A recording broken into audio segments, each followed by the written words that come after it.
vamos, después de mucha inquietud y entre varios temas, el Señor ha inclinado mi corazón a un tema nuevo que el Señor me dio. Hoy vamos a hablar de una rama de la teología que es muy bonita. Vamos a hablar de cristología. Vamos a hablar de la persona de Jesús, de Adori. Es un tema que a mí me ha bendecido mucho el Señor. Me ha llevado mucho tiempo estudiarlo y como no tengo prisa, yo lo voy haciendo poco a poco. Y me hacía una pregunta el Señor. ¿Cuál es el propósito de todo mensaje?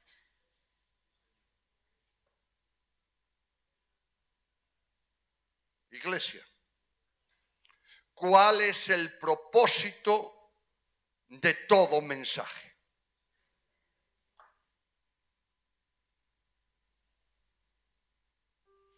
¿Cuál es el propósito, siervos de Dios, de todo mensaje?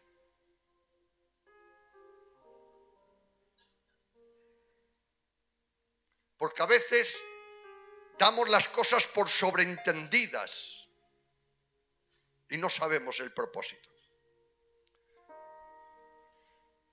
Todo mensaje tiene un propósito. Es dar una información. Y esa información traer luz. Y esa luz pueda dirigir tu vida. Sin la información no hay luz. Y sin luz sigue viviendo en tinieblas. Por tanto, el propósito de todo mensaje no es llamar la atención hacia el predicador, que lo puede hacer muy bien o lo puede hacer muy mal. El propósito de todo mensaje, Ángel, es darte luz, es darte información para que esa información la guardes en el corazón y esa luz, esa información cambie tu vida y te dirija en un camino ascendente hacia el reino de los cielos. Que el nombre de Dios sea glorificado.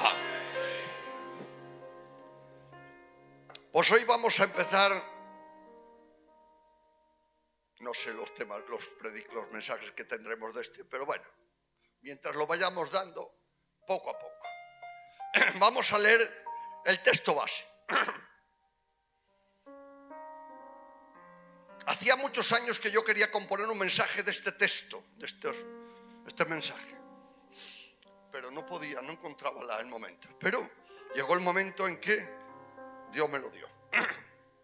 Vamos a ir a un libro muy conocido, a una carta llamada Filipenses, capítulo 2, verso 5 al 11. Escuchar atentamente. Dice así: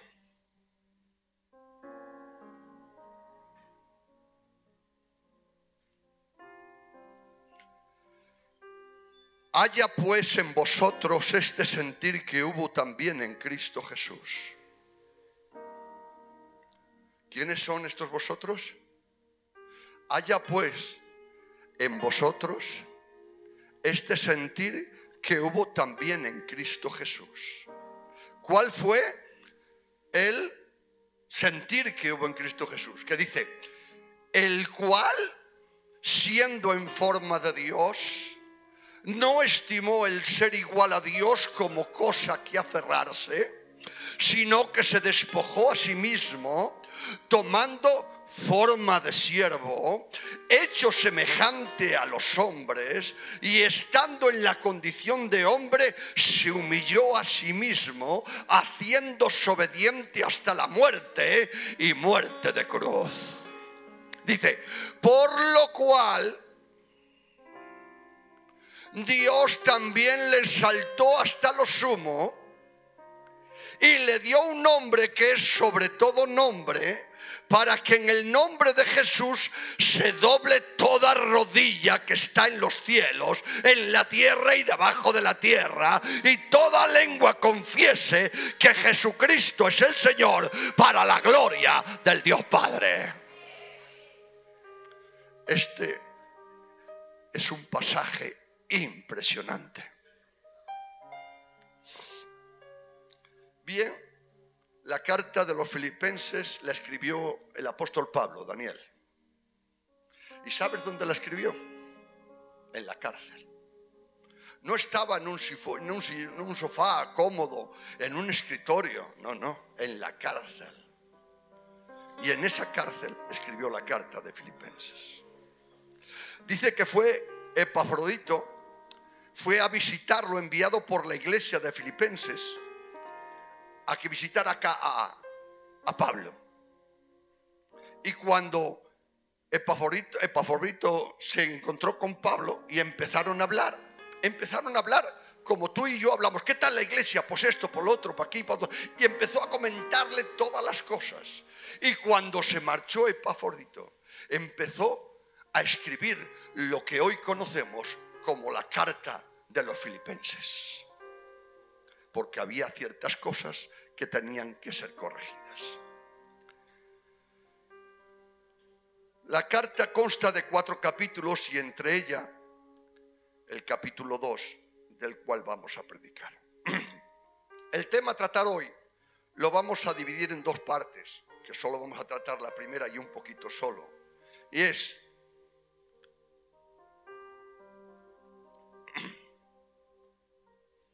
la humillación y exaltación de Jesucristo.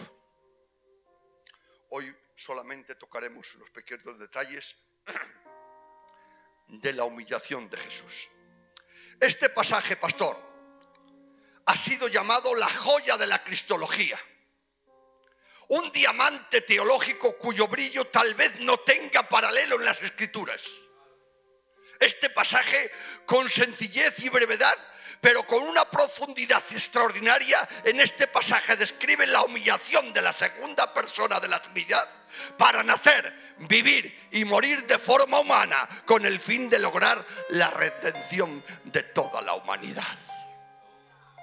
Este pasaje tiene tanta profundidad que miles de predicadores han predicado de él y predicaremos miles de ellos y jamás alcanzaremos la totalidad de la expresión de lo que el Espíritu Santo quiso revelar por medio de esta escritura.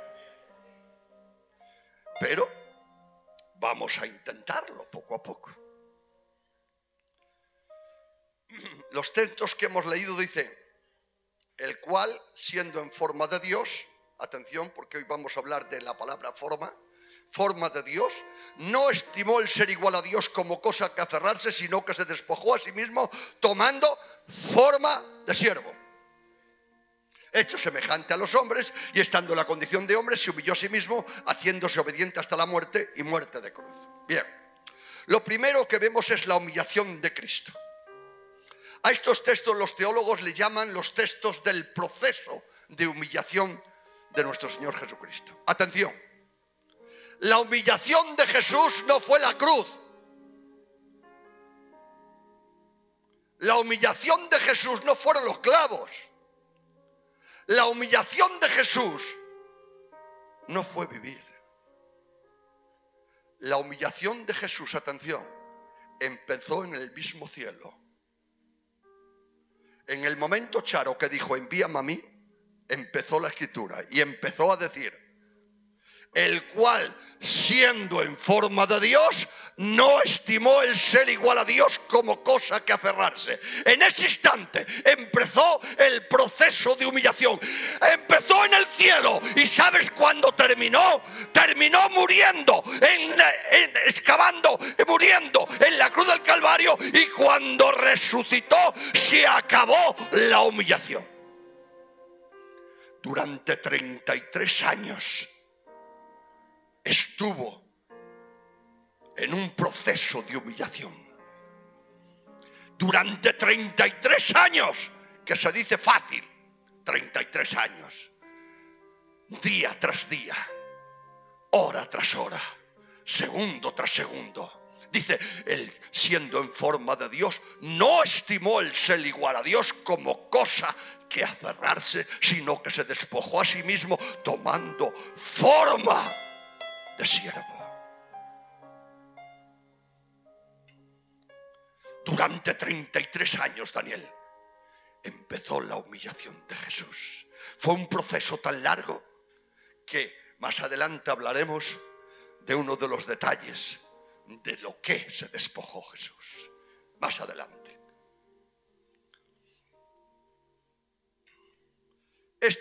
Este tema lo vamos a dividir en dos partes. No estimó el ser igual a Dios como cosa que aferrarse. Y segundo, se despojó a sí mismo tomando forma de siervo y fue obediente hasta la cruz, hasta la muerte. Pero antes de entrar en los actos de humillación, trataremos brevemente la forma de Dios. La palabra forma tiene dos palabras en griego. Vosotros atenderme, no digáis mucho gloria a Dios, pero atenderme. A mí no me importa que me digáis que bien. No, a mí lo que me importa es que tú te vayas para casa entendiendo el mensaje. ¿Vale? Y esto yo os voy a dar una nueva información, una información que a mí me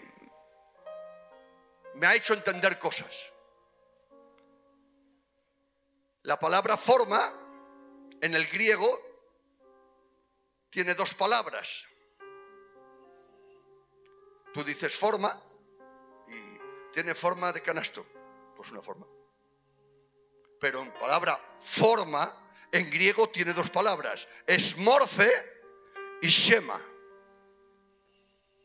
Y aunque son las dos en el castellano se traducen por forma, son totalmente distintas. Mirad, la palabra shema, que se traduce en el español por forma, se refiere a la manifestación externa de algo. Tú coges ahora, yo tengo una botella de agua, y ahora dices, tiene forma de botella. ¿Te imaginas algo como una forma de botella? Tiene una forma externa parecida a lo que te estás refiriendo. Pero es que la palabra morfe, que también es forma, se refiere a la esencia de su naturaleza e igualdad al Dios Padre que tiene en su interior. Es decir, cuando la palabra dice y siendo en forma de Dios, quiere decir morfe, que es igual al Padre en esencia, en poder, en gloria, en autoridad, en posición. Él era idéntico al Padre. Que el nombre de Dios sea glorificado. Miradlo. Esto me asombra a mí.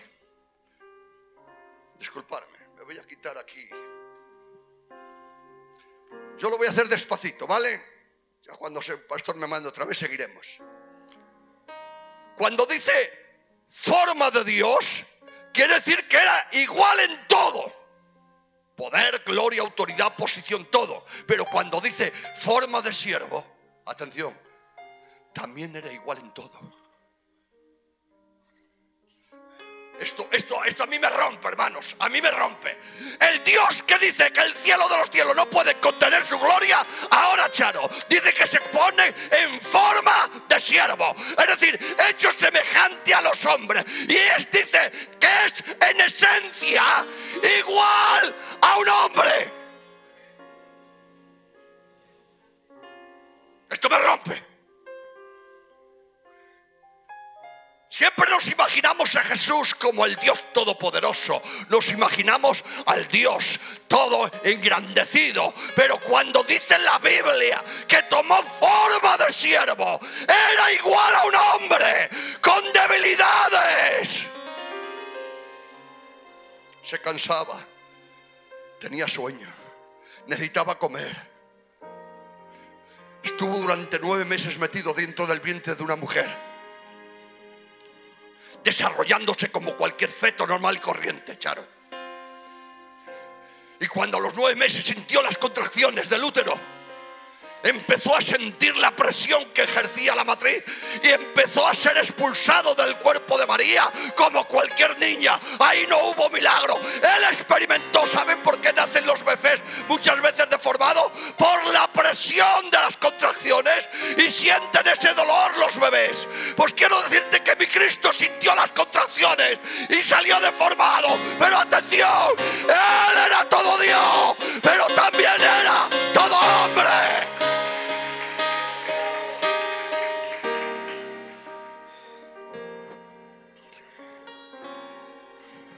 Pastor, tú imagínate aquel que nosotros, cada vez que yo me pongo de rodillas, me imagino a un ser vestido de blanco, bañado de luz, y digo, heme aquí, Señor, y me quebranto, digo, no sé por qué te has fijado en mí. Este ser que dice que todo el poder está en su mano, y ahora nace con un cordón umbilical, nacido, nutrido por María, cortado el cordón. ¿Sabes qué significa esto? El que sustenta todas las cosas con la palabra de su poder. Dice que en ese momento estaba siendo sustentado por una simple mujer. Ahora cortan el cordón. Un bebé que lo han tenido que limpiar. El Dios todopoderoso y eterno. Un bebé le ha tenido que coger María y darle el pecho y alimentarlo. ¡Ay, Dios! ¿Tú sabes lo que es el Dios todopoderoso? El Dios que dice que el cielo es su trono y la tierra es el estrado de sus pies. Ahora lo coge su madre, lo alimenta. Tuvo dolor de boca, los dientes le salieron con dolor y ardor, como cualquier niño. Para caminar, aquel que andaba sobre las alas del viento, aquel que andaba sobre las aguas, para aprender a andar tuvo que aprender y golpearse y caer. Y lo ponía María y lo cogía de las maniscos, como haces tú con tu niño. Y lo ponía así y se caía. Aquel que era el todopoderoso se caía en el suelo. ¿Y sabes por qué lo hizo todo?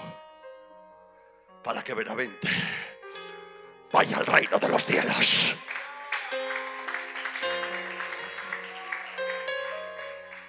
Pero atención, seguimos. Para que entiendan esta frase, la palabra morfe significa nunca sufre alteraciones, siempre es igual, en intensidad, en forma, en naturaleza. Pero Shema sí. Atención a esto que a mí me ha roto. Cristo en su interior era morfe, igual al Padre en todo, pero exterior era Shema. Era un bebé, era un niño, era un adolescente, era un hombre. Su Shema cambió porque cambió su forma física. Pero atención, aunque su Shema cambió, su morfe no cambió. Él era Dios, es Dios y sigue siendo Dios. Su humanidad no contrarrestó su divinidad.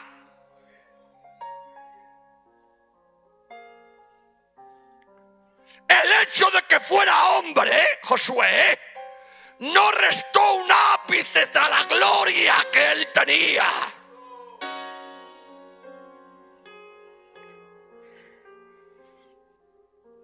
Mira, no quiero seguir aquí porque si no me pierdo.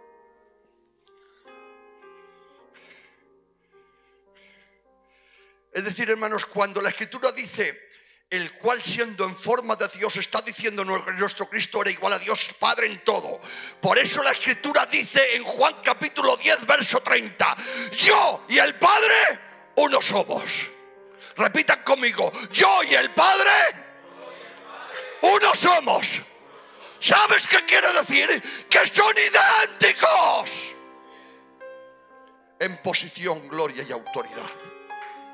Es decir, hermanos, que Cristo era igual al Padre en atributos, gloria, poder, eternidad, posición, autoridad, santidad. En todo era igual a Dios Padre. No como algunos dicen que era una forma externa solamente. Ustedes saben, los que estudiamos un poquito, Emilio, ¿sabes que uno de los pasos teológicos más incomprensibles es la incomprensión de la propia encarnación de la segunda persona de la Trinidad. Del Dios Padre nadie duda.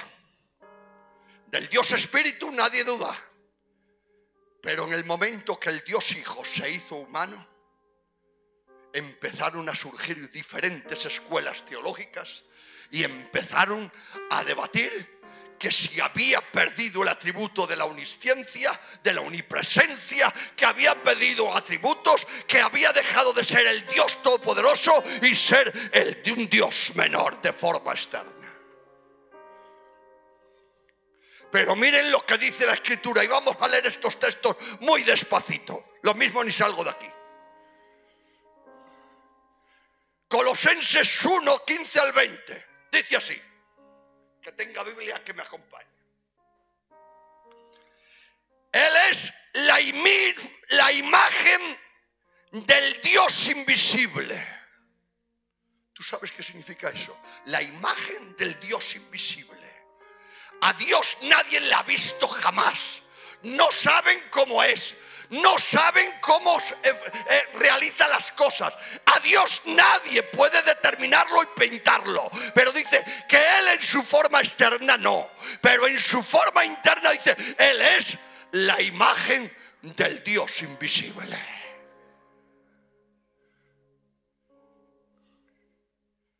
Y dice, el primogénito de toda creación. La palabra primogénito significa el primero.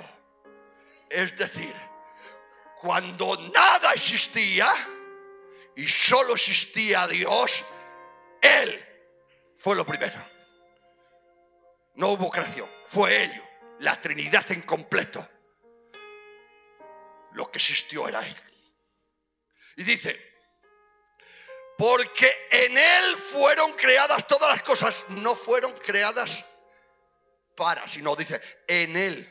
Es decir, Él fue el causante de la creación de todo.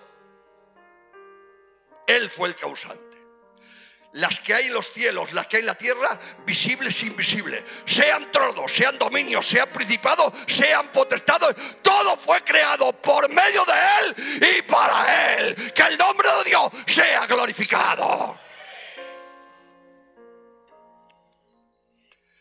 Y Él es antes de todas las cosas, y todas las cosas por Él subsisten. Esto me impresiona, pastor. Todas las cosas por Él subsisten. ¿Sabes qué significa esto, José? Significa que si Él hubiera dejado de ser Dios, como dicen los quenonistas o los arrianos, todas las cosas hubieran dejado de existir, porque todas las cosas subsisten bajo la palabra de su poder. Y Él es la cabeza del cuerpo, que es la iglesia. En el principio, el primogénito de entre los muertos, para que todo tenga la preeminencia, por cuanto agradó al Padre que en Él, atención, esta frase es tremenda, porque en Él habitase toda la plenitud. Es decir, no vino un Cristo menguado, no vino un Dios pequeño, no, dice toda la totalidad de la deidad de Jesús estaba en el cuerpo de Jesús. Y por medio de Él, atención, este texto es conflictivo, un día hablaremos de este texto. Y por medio de Él reconciliar consigo todas las cosas, así las que están en la tierra como las que están en los cielos. Este texto es complicado, complejo. Y haciendo la paz mediante la sangre de su cruz. Un día hablaremos de esto, no es el momento. Y dice capítulo 1 del libro de Juan, verso 1 al 3. En el principio era el verbo. Dice, y el verbo era con Dios. En el principio era el verbo y el verbo era con Dios. Y el verbo era Dios. Este era en el principio con Dios y todas las cosas por Él fueron hechas, y sin Él nada de lo que ha sido hecho fue hecho. Atención, iglesia, que los demonios digan lo que quieran, que las personas poseídas por los demonios digan lo que les dé la gana, pero para nosotros, su iglesia, Él es Dios, Él es Dios, Él es Dios.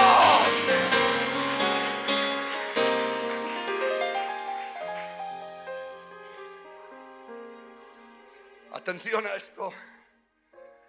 Por mucho que los demonios se enfurezcan, jamás de los jamases menguarán un ápice de la divinidad de nuestro Señor Jesucristo.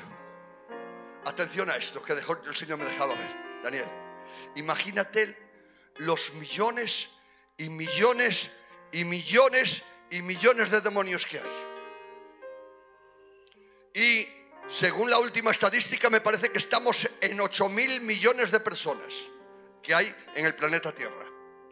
Imagínate, Charo, todos los millones y millones y millones de demonios juntos y las 8.000 personas juntas gritando que Jesucristo no es Dios. Y digan, Jesucristo no es Dios, todos los demonios y todas las personas. Pregunto, ¿vosotros creéis que menguaría 1 milímetro la divinidad de mi Jesús? Y ahora imagínate las 8.000 personas, 8.000 millones de personas, con voz en cuello. Los demonios no los cuento porque no tienen dignidad para honrar a mi Dios. 8.000 millones de personas, Maruja, en la tierra, que ahora se pongan de acuerdo y digan, Jesucristo es Dios. ¿Tú crees que engrandecerían 1 milímetro la divinidad de mi Dios? ¿Sabes por qué? Porque su divinidad no depende de tu alabanza ni de tu adoración. Su divinidad depende de lo que Él es. Él es Dios por naturaleza. Le creas o no le creas, le alabes o no le alabes. Él es grande, es poderoso, es sublime, es grandioso. Él es Dios por excelencia. Que Él sea glorificado. Repitan conmigo, Jesucristo es Dios. Repitan conmigo, Jesucristo es Dios. ¿Lo crees? ¿Lo crees? ¿A quién adoras? ¿A quién adoras?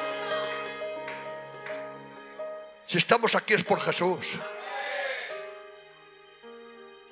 Si estamos aquí es por su obra.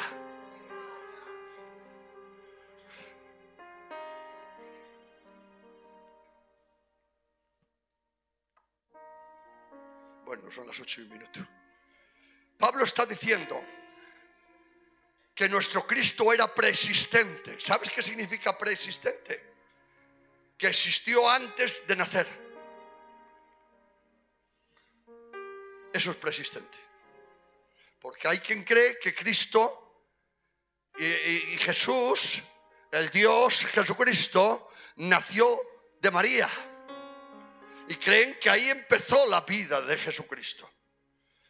Ahí empezó la vida humana. Pero atención, antes de que empezara la vida humana, había el Cristo de gloria.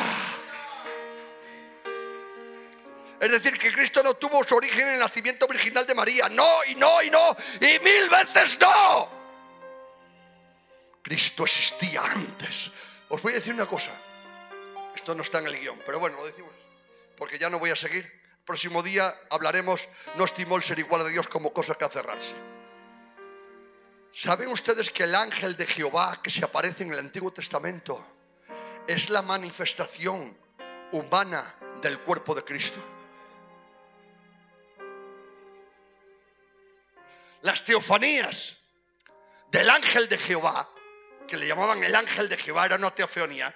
Abraham dice que vio a 2 hombres, dice que eran ángeles, que vinieron y quería adorarles. ¿Por qué no le quitaron de adorar, hermano pastor? Porque él sí podía recibir adoración, porque era el ángel de Jehová y era el Cristo manifestado en su forma humana. Por eso Cristo ha existido desde antes de la fundación de lo que nada ha existido.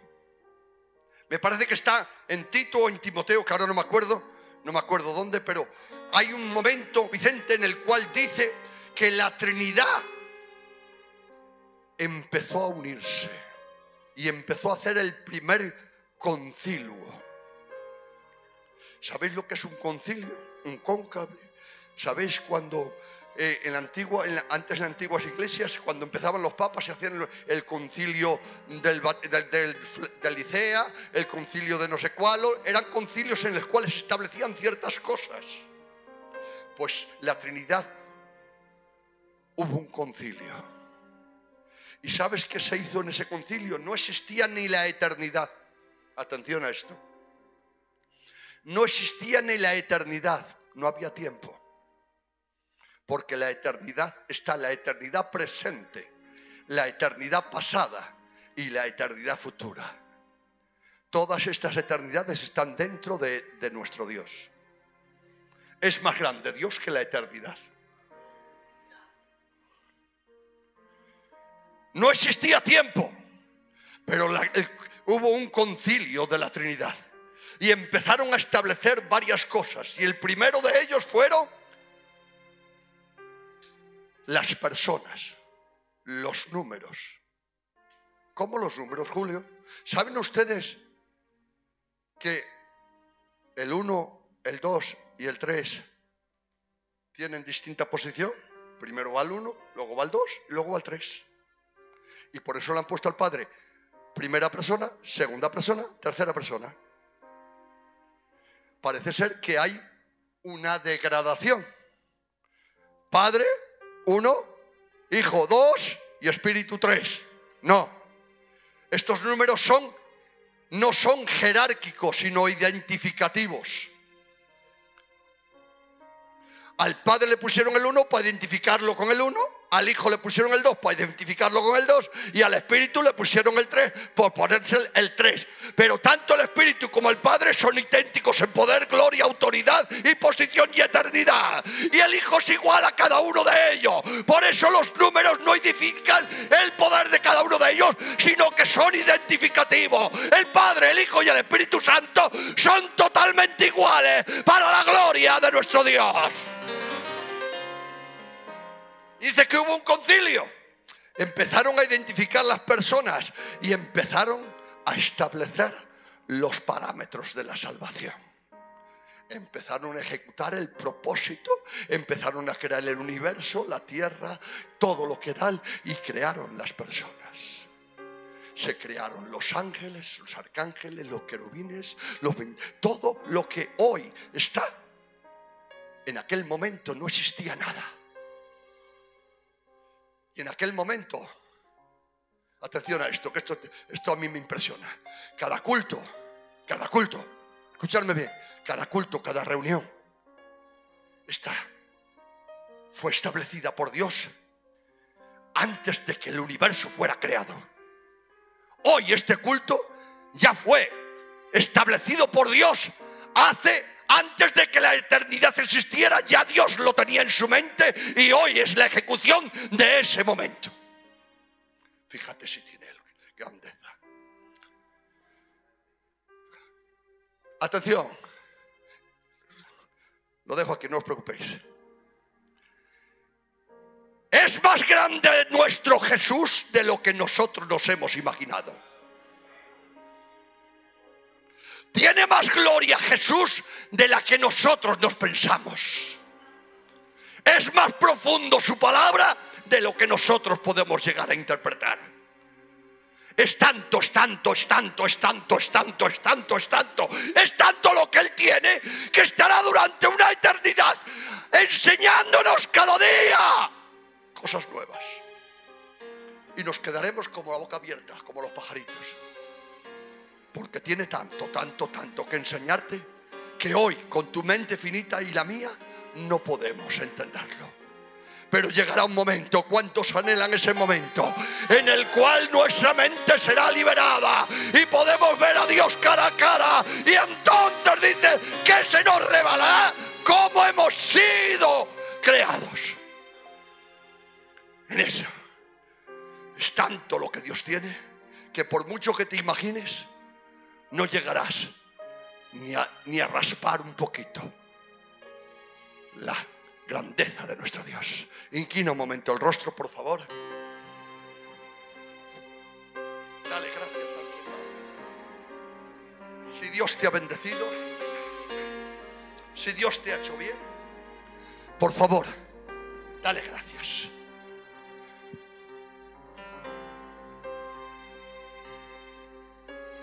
Una alabanza, por favor.